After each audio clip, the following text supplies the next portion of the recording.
Hey guys, Curtis Alexander.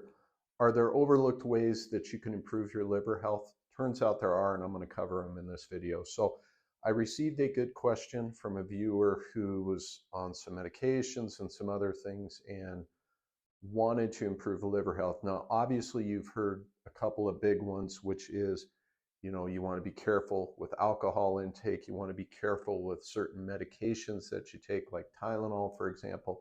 A lot of people know those, but what I want to cover in this video are more overlooked ways that you can improve your liver health. So let's start with carbohydrates, with glucose. And so what we know is that carbohydrates, when you eat them, they're converted to glucose very easily.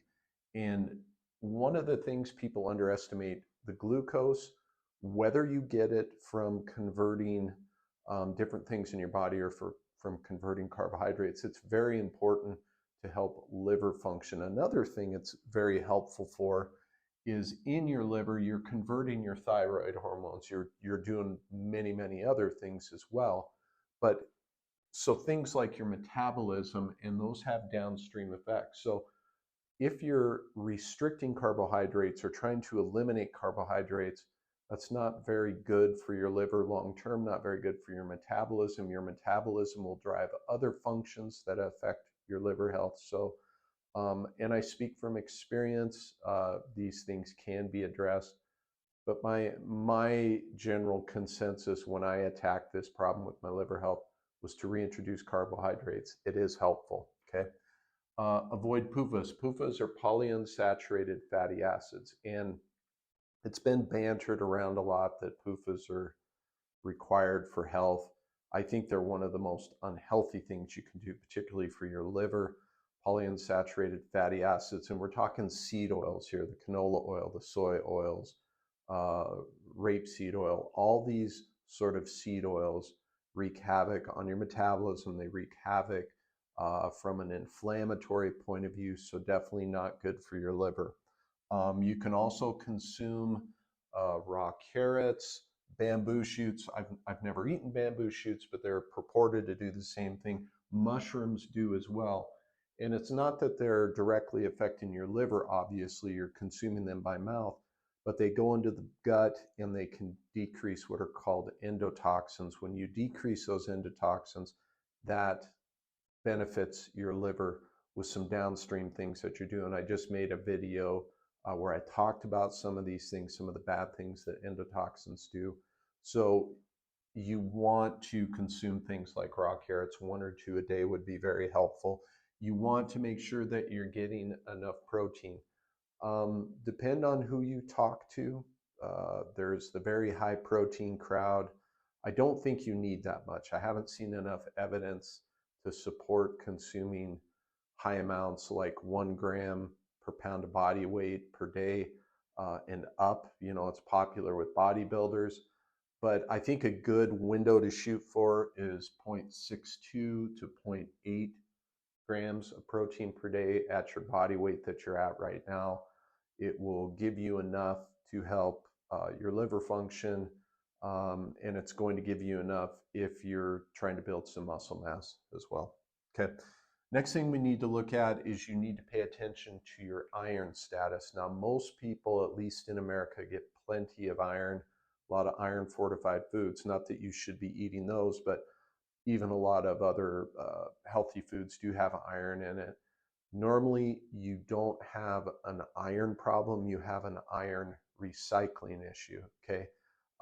We need iron, but we also need to be able to recycle it. And one of the things that's very important for that iron recycling process is like copper, for example. And you can get copper from organ meats and some of these healthy foods. So rather than focusing on iron just by itself, look at, are you able to recycle iron?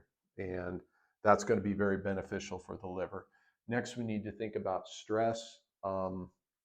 Here's what happens when you have stress level. I've talked about this in past videos. Stress directly affects your adrenal function. And think of your adrenals. If your thyroid drives your metabolism, your thyroid's like the lights in your house. The adrenal gland is more like a generator, that if those lights go out, the generator will kick in and drive that process. But when you're under stress, the adrenal function can go down. When that happens, it sends a signal for your liver. It decreases the signal for your liver to make CPs, which is ceruloplasmin, which is essentially a carrier for copper to go to the rest of your body. So if that signal goes down, you have less CP, which means that it's not binding copper in your body, taking it where it needs to go. So what you will see in lab tests is you'll see an increase in unbound copper. And the downstream effects of that is when you have more unbound copper and not enough of it being bound and delivered to parts in your body, you're going to have lower energy production, lower metabolism.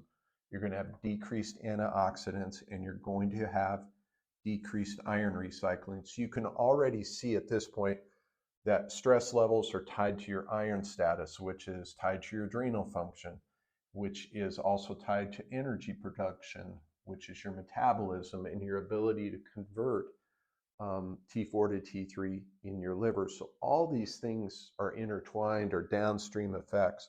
Another big one to pay attention to with your liver function is, are you getting enough healthy fats in your diet?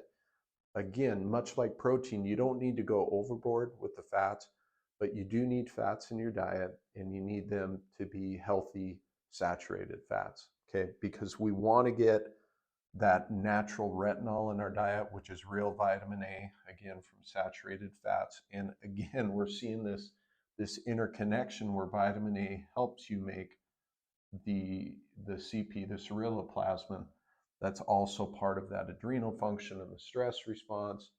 So, like I said, there's a number of things you can do to help your liver function, and they're all kind of interbound. You have to not think of the liver just as an organ, but an organ that's has a relationship and is affected by so many other processes in your body. And if you kind of boil it down to the necessities, we're talking about eating all three of your macro groups. You need protein, you need carbs, and you need fats. Okay, you need to decrease your stress levels.